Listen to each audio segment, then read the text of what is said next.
Okay guys, welcome back to another video. और भाई इस वीडियो में मैं करूँगा हेल्थ पैराडाइज का एपिसोड 3, जो कि भाई बहुत ही सॉलिड एक्सप्लेनेशन होने वाला है।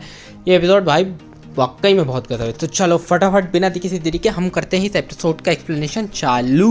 तो इस एपिसोड की शुरुआत में हमें दिखाते कि भाई ये जो बंदा रहता है, ये चीफ रहता है इवाकागुरे विलेज का, और इसको भाई बहुत सारे भाले और तलवार फेंक के मारा जाता है। इतना फेंक के मारा जाता है कि भाई इसकी लिटरली अंतड़ियाँ भाई बाहर ज़मीन पे गिर जाती है भाई निकल के। लेकिन ये भाई इसका चीफ इतना पावरफुल रहता है कि भाई वो मरता नहीं है, वो खड़ा हो जाता है भाई। सब घुसे हुए हैं भाई, तलवार वलवार सब, और उसके सिर में से तलवार निकालता है और भाई हंसता हुआ रहता है। फिर हमको हमारा गावीमारू दिखाते, जो कि भाई जब छोटा रहता वो बताता है कि भाई मेरे जो चीफ थे उनके भाई सब घुस गया था, अंतड़ियाँ बाहर आ गई थी, लेकिन वो फिर भी भाई खड़े हुए थे। क्यों थे? और वो भाई वाकई में इमॉर्टल है, वो ऐसा बोलता है गाबूमारू। और वो क्यों इमॉर्टल है? क्योंकि ऐसा कहा जाता है कि उन्होंने एक मेडिसिन ली थी जो कहीं पे किसी लैंड में पाई जाती है। यहाँ पे सीन शिफ्ट होता है और इस सीन में हमको दिखाया जाता है कि भाई जो गाबीमारू और शागिरी है वो पहुँच चुके हैं उस लैंड में जहाँ पे उनको एलिक्सर ऑफ लाइफ ढूंढना है। फिर यहाँ पे जो गाबीमारू वो शागिरी से बोलता है कि तुम्हारा एक्सप्रेशन देख के ऐसा लगता है कि जैसे तुम्हें ये कोई बात असली नहीं लग रही है, लेकिन ये सच है। जो वो एलिक्सर ऑफ लाइफ है जिसको बोलते हैं द तोकीजिको नो कागुनोमी, वो वाकई में एग्जिस्ट करता है, लेकिन मुझे ये नहीं पता है क्या वो इसी लैंड पे होगा। और उसके बाद हमारा इंट्रो चालू हो जाता है। फिर नेक्स्ट सीन में हमको दिखाया जाता है कि भाई गाबीमारू के हाथ बंधे हुए हैं। गाबीमारू और शागिरी उस लैंड में घूम रहे रहते हैं, और वो घूम रहे रहते हैं तो पीछे से शागिरी चलते हुए बोलती है गाबीमारू से कि ये देखो कितनी सुंदर जगह है। इस जगह देख के तो कोई भी बोल देगा कि भाई एलिक्सर ऑफ लाइफ जो इमॉर्टल कर देता है इंसान को, वो ज़रूर से यहाँ पाया जाता होगा।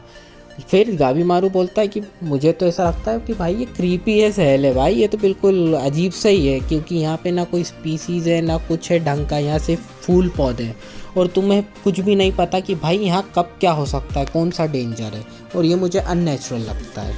के बाद जो गाबीमारू को हाथ बने हुए रहते हैं, गाबीमारू एक झटके में उसे तोड़ लेता है। तो पीछे से जो शागिरी रहती है वो बोलती है तुम्हें इसकी इजाज़त नहीं है कि तुम हाथ अपना ऐसे खोलो।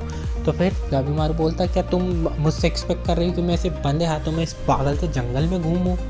तो शागिरी बोलती है उसके बाद कि भाई ये देखो, ये ऊपर वालों के ऑर्डर है, तुम्हें हाथ बांधने ही पड़ेंगे, और ये मेरा काम है कि मैं तुम जैसे क्रिमिनल पे भाई आँख रखूँ। फिर गाबीमारू बोलता है कम ऑन यार, तुम लोग भाई ऐसा मजाक मत करो भाई, ये तो छोड़ो, तुम लोगों ने भाई मुझे सिर्फ 3 दिन का ही खाना पानी दिया है भाई, ऊपर से ये एक सड़ी सी ड्राइंग दे दी है जिसपे भाई कलर तक नहीं है। क्या तुम्हारे शोगन वाले सही में इस फ्रूट को इतनी तड़प से देखना चाहते? थोड़ा तो अच्छी ड्राइंग दे देते यार। इतने में भाई उसके बाद शागिरी अपनी तलवार गाबीमारू के गले पे रख के गुस्से में बोलती है कि चलो अपने हाथ बांधो, और मैं तुम्हारी एग्जीक्यूशनर हूँ, ना कि मैं तुम्हारी दोस्त हो, तो ये मेरी कोई प्रॉब्लम नहीं है अगर तुम्हें एलिक्सर ऑफ लाइफ या जो भी वो है वो मिलता है या नहीं।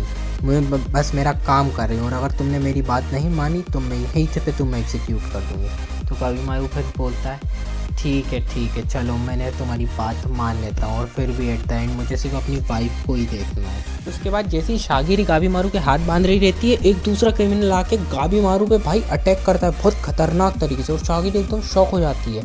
और फिर वहाँ पे हमको वो क्या बोलते क्रिमिनल दिखाया जाता है, और वो क्रिमिनल बोलता है कि भाई इसने अपना गार्ड डाउन करा इसलिए मरा। और जैसे ही वो ये बोलता है, उधर से गाबीमारू बोलता है अरे यार भाई क्या है यार, तुम सही से बात भी नहीं करने देते हो। फिर शागिरी गाबीमारू पूछती है गाबीमारू क्या तुम ठीक हो? तो गाबीमारू बोलता है हाँ मैं ठीक हूँ, बस मेरी थोड़ी सी नेक डिसलोकेट हुई है। उसके बाद फिर गाबीमारू बोलता है उसकी तरफ देखो। तो फिर शागिरी उस क्रिमिनल के बारे में बताती है। इसका नाम ट्विस्टेड क्वीन है, और ये भाई एक मॉन्क है जो भाई ट्रेनिंग के टाइम पे जिसको अपने हथियारों से भाई बहुत ज़्यादा लगाव हो गया था, और ये जितने भी इसके अपोनेंट रहते थे ये उन सबको मार के भाई कम से कम 100 वेपन इसने अपने पास इकट्ठे कर लिए हैं। तो फिर उधर से गाबीमारू बोलता है मैं इस बात की नहीं कह रहा हूँ, ये देखो उसके हाथ बंधे हुए नहीं, और यहाँ तुम मेरे हाथ बांध रही हो। तो शागिरी एकदम शॉक होती है और ऑकवर्ड फील करती है कि हाँ तुम बोल तो सही रहे हो। फिर जो उसका एग्जीक्यूशनर रहता है जो दूसरे क्रिमिनल का, तो उससे शागिरी बोलती है कि किशो दोनों इसके हाथ क्यों बंधे हुए नहीं हैं। फिर किशोर दोनों शागिरी से बोलती है कि यार शागिरी तुम भी कितनी सीधी हो भाई, मैं इस क्रिमिनल से इस छोटी सी बात पे बहस नहीं करना चाहता, इस पागल सनकी से, और वैसे भी सारे असमान रैंक है, और शागिरी तुम सबसे कम रैंक हो, वो उसकी जैसी रैंक बताने जाता है तो शागिरी उससे बोलती है किशोर दोनों से कि ये कोई इस टाइम पे ये कोई बात करने का मतलब नहीं है। तो भाई उसके बाद भाई उधर से जो क्रिमिनल रहता है वो क्रिमिनल भाई उसको बोलता है गावी मारू को कि गावी मारू तुम मुझ पर ध्यान नहीं दे रहे हो और जैसा रूमर कहते तुम बिल्कुल वैसे ही हो। तो ये मेरे लिए एक बहुत ही अच्छी बात है कि मुझे तुम ओपोनेंट मिले हो तो मैं अपने सारे के सारे वेपन्स तुम पे टेस्ट कर सकता हूँ अच्छे से, वो भी दिल से। तो गावी मारू उस क्रिमिनल से बोलता है कि यार क्यों तुम फालतू में टाइम वेस्ट कर रहे हो यार यहाँ पे लड़के, अगर तुम यहाँ मुझसे लड़ोगे तो दूसरे जो क्रिमिनल है उनको हेड स्टार्ट मिल जाएगा और वो एलिक्सर ऑफ लाइफ ढूंढ लेंगे। तो यहाँ पे जो क्रिमिनल रहता है वो फिर गावी मारू से बोलता है कि शायद तुम कुछ भूल रहे हो, अगर मैं तुम्हें यहाँ पे मारूंगा और धीरे धीरे करके सारे क्रिमिनल्स को शुरू में ही मार दूंगा तो मेरे पास पूरा टाइम रहेगा वो एलिक्सर ऑफ लाइफ ढूंढने के लिए और मेरे पास उसके बाद कोई भी दूसरा अपोनेंट नहीं रहेगा तो मैं आराम से ढूंढ सकता हूँ बिना किसी टेंशन के। फिर जो दूसरे क्रिमिनल का एग्जीक्यूशनर रहता है वो ये बोलता है कि भाई हम तो देखो यहाँ बस खड़े होकर देखेंगे, तुम्हें तो एक दूसरे को मारना है तो मारो, हम तो बस खड़े होकर देखेंगे। तो शागिरी भी बोलती है हाँ तुम सही कह रहे हो। तो उसके बाद फिर गावी मारू बोलता है कि मैं तो देखो लड़ाई झगड़े नहीं चाहता, मैं मानना नहीं चाहता क्योंकि भाई मेरी वाइफ को अच्छा नहीं लगता, मैंने उससे प्रॉमिस करा था कि भाई मैं अब ये लड़ाई झगड़े छोड़ दूंगा, लेकिन इस वक्त ऐसा लगता है कि मेरे पास कोई चॉइस नहीं है, अब तो मुझे तुम्हें मारना ही पड़ेगा। तो फिर क्रिमिनल बोलता है कि चलो आज मैं तुम पे अपने सारे वेपन ट्राई करके देखता हूँ। फिर इसके बाद जैसे ही गावी मारू उससे लड़ने जाता है तो भाई पीछे से शागिरी बोलती है गावी मारू से चलो अपने हाथ बांधो। तो गावी मारू बोलता है कि यार तुम मजाक कर रही हो, और इतने में भाई जो क्रिमिनल रहता है वो उस पर अटैक करता है और भाई वो जैसे ही अटैक करता है भाई उसके सारे वेपन से उसके वेपन्स टूटते जाते हैं और भाई गावी मारू आराम से अपने हाथ बांधने की कोशिश करता है और वो वहाँ पे वहीं पे क्रिमिनल भाई दमादम अटैक करता रहता है, लेकिन भाई उसका एक भी अटैक काम नहीं आता और उसके सारे वेपन्स टूटते जाते हैं। उसके बाद भाई गावी मारू के हाथ बन जाते हैं और वो बोलता है कि चलो आखिरकार ये हाथ मेरे अब बन गए, अब मैं इसे बताता हूँ। वो एक ही ब्लो देता है उसके बाद गावी मारू तो भाई जो क्रिमिनल रहता है वो हवा में उड़ जाता है, उसके सारे वेपन भी उड़ जाते हैं। उसके बाद भाई वो ज़मीन पे गिरता है, उसके सारे वेपन भी जैसे ही ज़मीन पे गिरने वाले रहते हैं तो भाई गावी मारू उनमें से एक वेपन में लात मारता है जो कि भाई उस क्रिमिनल के पेट में घुस जाता है। उसके बाद क्रिमिनल भाई ज़मीन पे गिर जाता है और ऐसा लगता है कि मर गया, लेकिन भाई वो क्रिमिनल वापस से उठता है और भाई शौक हो जाती है शागिरी कि भाई अभी भी मरा नहीं। और फिर वो क्रिमिनल उठ के बोलता है कि होलो अभी तो शुरुआत हुई है। उसके बाद भाई वापस एक थोड़ा सा सीन शिफ्ट होता है और यहाँ पे हमें दिखाई देता है कि भाई गावी मारू उस क्रिमिनल की भाई ऐसी तैसी कर देता, उसको निपटा ही देता, उसको तो भाई खून करावा, उसके वेपन उसी में घुसेड़ देता है। और भाई वो फिर शागिरी से बोलता है तुम टेंशन मत लो, देखो मेरे हाथ बंधे हुए हैं। तो शागिरी एकदम थोड़ी ऑकवर्ड हो जाती है, थोड़ी सी ब्लश कर जाती है। उसके बाद जो हमारे जो क्रिमिनल का जो वो रहता है एग्जीक्यूशनर, वो भाई वो जाता है अपनी स्वॉट को भाई अपनी स्वॉट से उसके क्रिमिनल को भाई एग्जीक्यूट कर देता है। एग्जीक्यूट मतलब उसको गला उड़ा देता है। उसके बाद भाई फिर वो जा रहा रहता है और बोलता है कि ठीक है चलो अब मैं जा रहा हूँ। तो फिर उसके बाद जो हमारा गावी मारू रहता है वो उसके एग्जीक्यूशनर से, उस क्रिमिनल के एग्जीक्यूशनर से पूछता है तुम तो मुझसे नहीं लड़ोगे ना? तो वो बोलता है एग्जीक्यूशनर कि नहीं मैं तुमसे नहीं लड़ूंगा क्योंकि ना ही मैं तुम्हारा एनिमी हूँ ना ही मैं तुम्हारा साथी हूँ। फिर शागिरी किशोर दोनों से बोलती है कि किशोर दोनों इस जो लैंड पे है यहाँ पे 60 से ज़्यादा लोग ऑलरेडी घूम चुके हैं, तो तुम जब वापस जाओ तो संभल के जाना, केयरफुली जाना। किशोर दोनों शागिरी से बोलता है कि तुम मेरी इतनी चिंता मत करो और तुम पहली बात तो खुद की चिंता करो, अगर मैं यहाँ से बाहर निकल जाता हूँ कैसे भी करके तो मैं अपने आप को लकी मानूंगा। और वैसे भी तुम बहुत बेवकूफ़ हो कि तुम अपने आप को बड़ी प्रोटेक्टिव समझ रही हो कि तुम काफ़ी सेफ़ हो कि जस्ट बिकॉज कि भाई तुम्हारे साइड में जो क्रिमिनल है उसके हाथ बने। यह बोलो कि ये बहुत ख़तरनाक क्रिमिनल्स हैं यहाँ के सारे। आने से पहले मैंने बहुत कुछ देख लिया ऑलरेडी। कुछ लोग तो ऐसे हैं जो भाई यहाँ लैंड करने से पहले एक दूसरे को मारना चालू हो चुके हैं और मार चुके हैं। कुछ लोग ऐसे हैं जो भाई साथ में काम करने का नाटक कर रहे हैं। कुछ लोग तो ऐसे हैं कि भाई वो कुछ भी करने को रेडी हैं जस्ट बिकॉज ऑफ सर्वाइवल, क्योंकि क्रिमिनल है, इनको ना ही ड्यूटी की चिंता है ना ही रूल्स और रेगुलेशन। इनको बस एक ही चीज़ का मतलब है कि भाई इनको बस जीना है, वो चाहे किसी भी मेथड से जिएँ। शागिरी उससे बोलती है कि अगर इन लोगों ने ब्रेक रूल करें तो भाई इनका पार्डन लेटर जो है वो कैंसिल हो जाएगा और ये लोग को एलिमिनेट करना पड़ेगा। तो फिर किशोर दोनों बोलते हैं यार तुम कितनी सीधी हो, हम लोग की और इन लोग की भी सबसे पहली प्रायोरिटी है कि भाई वो एलिक्सर ऑफ लाइफ ढूंढना है और बाकी सारी जो चीज़ें जो है वो हमारी सेकेंड प्रायोरिटी। और तुम भी सोचो, भला दिमाग लगाओ कि भाई सोनू गेट जो है वो खुद ही भाई क्या चाहता है कि भाई हम रूल ब्रेक करें ताकि हम एलिक्सर ऑफ लाइफ ढूंढ रहे हैं, क्योंकि अगर हमने रूल्स फॉलो करा तो हम खुद ही मर जाएंगे। और फिर किशोर दोनों बोलता है कि भाई कुछ लोग के लिए तो रूल कभी अप्लाई भी नहीं करते हैं, उनके लिए कोई मतलब ही नहीं है। जैसे कि तुम देखो गावी मारू को ही, वो फिर शागिरी से बोलता है क्या तुम्हारे लिए मैं इस गावी मारू को मार दूँ। तो जैसे ही वो ये बोलता है इतने में गावी मारू आता है और उस किशोर दोनों की शॉर्ट पे हाथ रख के बोलता है कि भाई ये सब पॉइंटलेस जोक बंद करो, मुझे सिर्फ मेरी वाइफ को देखना है, मुझे और किसी से कुछ मतलब नहीं है। तो तुम भी तुम्हारे घर जाओ और मैं भी मेरे रास्ते जाता हूँ और उस एलिक्सर ऑफ लाइफ को ढूंढ से लाता हूँ। और फिर जाते जाते किशोर दोनों गावी मारू से बोलता है कि मुझे एक प्रेडिक्शन करने दो, यहाँ पे कुछ ही घंटों बाद वापस से सारी सिचुएशन बदल जाएगी। फिर सीन चेंज होता है और भाई इस सीन में दिखाते हैं कि भाई एक जो क्रिमिनल रहता है वो अपने ही एग्जीक्यूशनर को भाई मार के उसका सिर खा जाता है, भाई लिटरली सिर खा जाता है। और उसके बाद हमको जो किशोर दोनों वो बोलते हुए बताता है कि अभी कुछ टाइम बाद यहाँ पे सारे क्रिमिनल एक दूसरे को मार के आधे बचेंगे, तुम अगर 20 आए थे तो तुम 10 बचोगे।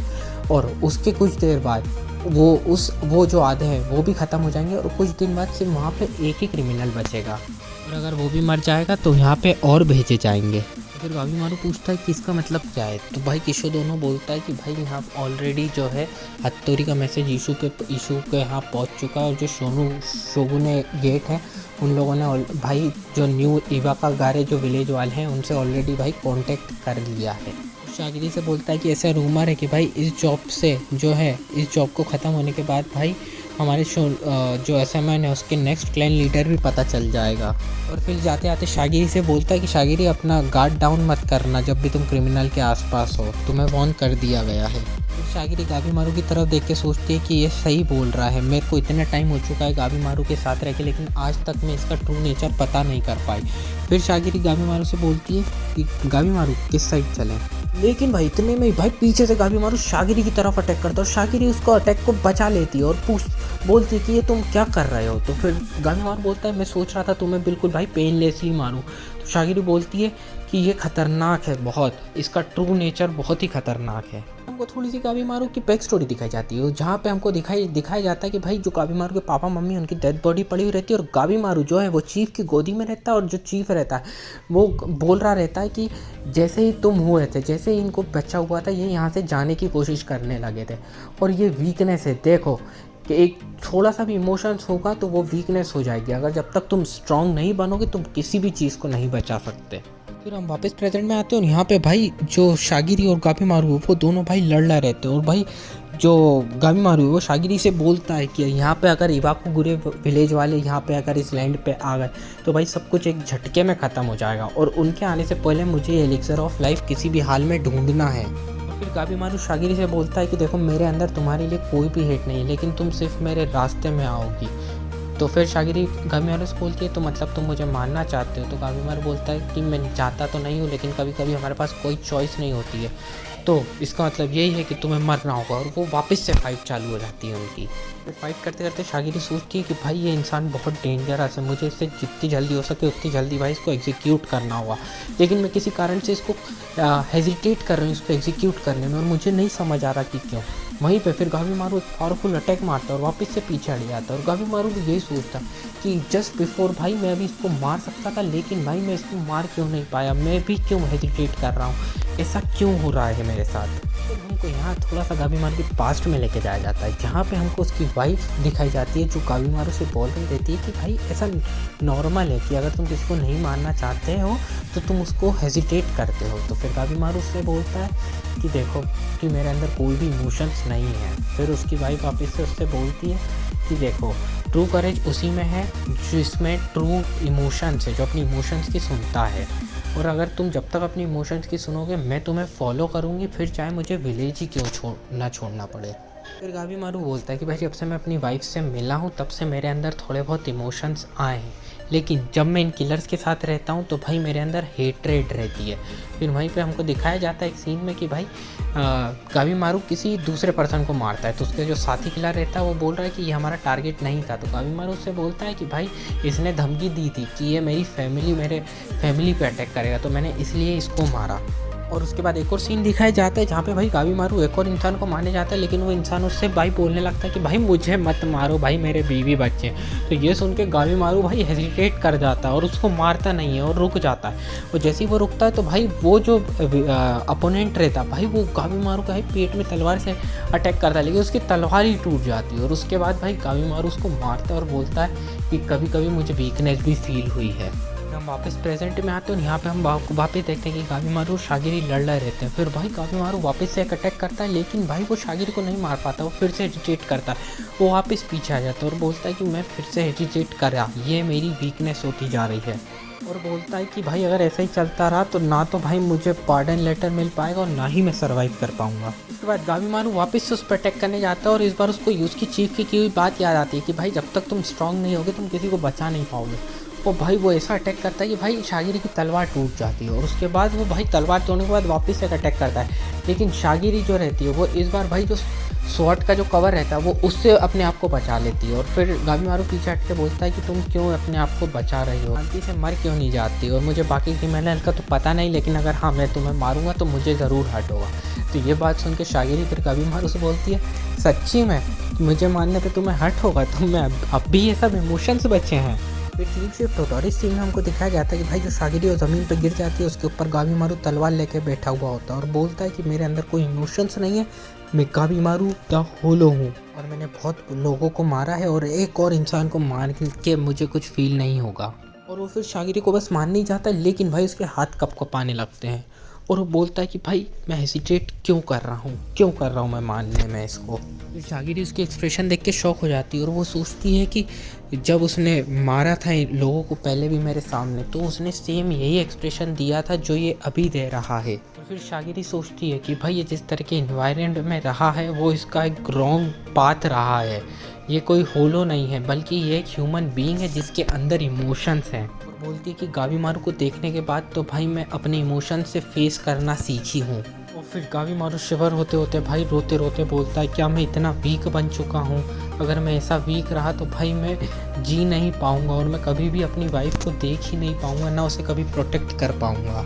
शागिरी बोलती है कि ये कोई वीकनेस नहीं है बल्कि ये स्ट्रेंथ है, अगर तुम तुम्हारे इमोशन से भागोगे मतलब तुम सच्चाई से मुंह मोड़ रहे हो। और मैं मानती हूँ कि इमोशन से ना भागना एक स्ट्रेंथ है। उसके बाद शागिरी बोलती है, मैं चाहती तो तुम्हें मार देती क्योंकि तुम्हारे हाथ काँप रहे थे और तुम मुझे नहीं मार पा रहे थे, लेकिन इस बार मैं तुम्हारा बिहेवियर देखूंगी और अगर तुमको तुम्हारे क्राइम से भाई पछतावा है तो तुम भाई इमोशंस को फेस करो और स्ट्रगल करो और अपनी लाइफ को रिक्लेम करो। और फिर बोलती है कि मैं भी अपने इमोशंस को फेस करूँगी क्योंकि मुझे भाई स्ट्रॉन्गर बनना है। और फिर बोलती है गाबीमारू से कि हमारा रिलेशनशिप चेंज नहीं हुआ है, लेकिन अब तुम पुराने गाबीमारू नहीं रहे हो।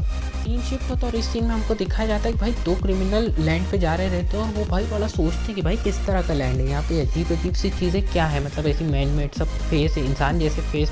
तभी जो एक क्रिमिनल रहता है वो अपने हाथ पे देखता है कि किसी तरह की बटरफ्लाई उसके हाथ पे बैठी हुई रहती है और वो उड़ती उड़ जैसे वो बटरफ्लाई को देखता है और शौक होता है। क्यों शौक होता है? क्योंकि भाई वो बटरफ्लाई का जो फेस है वो इंसान जैसा रहता है और उसे वो याद आता है कि भाई वो इंसान क्या बोलते हैं पेड़ फ्लावर बन चुका था। वो उसी टाइम अपनी स्वॉर्ड निकालता है और अपना हाथ काट लेता है। तभी दूसरा क्रिमिनल बोलता है, भाई तुम क्या कर रहे हो? तो बोलता है कि देखो, और जैसे ही वो उसकी हाथ की तरफ देखते हैं तो भाई उसका हाथ पूरा श्रिंक होकर ख़राब हो जाता है और वो बोलता है कि ये जो बटरफ्लाई है इसका जो जहर है इससे हम ऐसे बन जाएंगे अगर इसने काट लिया। और देखते ही देखते भाई वहाँ पे बहुत सारे कैटरपिलर टाइप के भाई अजीब से क्रिएचर आ जाते बड़े बड़े। उसके बाद भाई जिसका हाथ कटा रहता है क्रिमिनल का, वो अपना हाथ बांधता है और बोलता है कि अब तो मज़ा आने वाला। और वो जैसे ये बोलता है भाई उनके पीछे से भी भाई एक क्रिएचर आता है बहुत बड़ा, जिसके भाई आँखों में से हाथ निकला हुआ रहता। वो दिन देख के शौक होते और बोलते भाई इंटरेस्टिंग। वापस से सीन शिफ्ट हो रहा और इस बार हमको दिखाया जाता है कि भाई बहुत सारे अजीब अजीब से क्रिएचर भाई अब आ चुके हैं गाबीमारू और शागिरी के पास। शागिरी शॉक होती है, भाई ये किस तरह के क्रिएचर। उसके बाद भाई गाबीमारू अपना मास्क पहनता है और शागिरी से बोलता है स्टे बैक। और इसके साथ हमारा एपिसोड नंबर 4 यहाँ ख़त्म हो जाता है। तो अगर आपको भाई ये वाली वीडियो पसंद आई हो तो भाई इस वीडियो को मारो शेयर, चैनल को मारो सब्सक्राइब और इस वीडियो को कर दो लाइक। और मैंने एक प्लेलिस्ट बना दी है भाई हेल्थ पैराडाइज की, जहाँ पे मैंने एपिसोड 1 और 2 भी अपलोड करके रखे हुए हैं, उनका एक्सप्लेनेशन भी। तो आपने अगर वो नहीं देखा है तो जाके वहाँ पे देखिए। और भाई डीमन स्लेयर के भी भाई मैंने एक्सप्लेनेशन वीडियोस डाले और भाई अभी डीमन स्लेयर के 2-3 भाई बहुत ही करे फैक्ट्स बनाए और एक कोकोशिबो की भाई बैक स्टोरी भी एक्सप्लेन करिए। तो जिनको नहीं पता है कोकोशिबो की बैक स्टोरी और देखना चाहते तो भाई मेरी वो वाली वीडियो भी आप ज़रूर से देखें चैनल में जाके। आपको इस तरह का कंटेंट एनिमे से रिलेटेड भाई पसंद है, एक्सप्लेनेशन वीडियोस फैक्ट्स वगैरह, तो भाई चैनल को मार दो सब्सक्राइब और बेल नोटिफिकेशन को दबा दो ताकि भाई मैं कोई भी वीडियो डालूँ सबसे पहले आपके पास पहुँचे। चलो गाइस अभी मैं नेक्स्ट वीडियो तैयारी करता हूँ सबके, तब तक के लिए bye bye, love you all.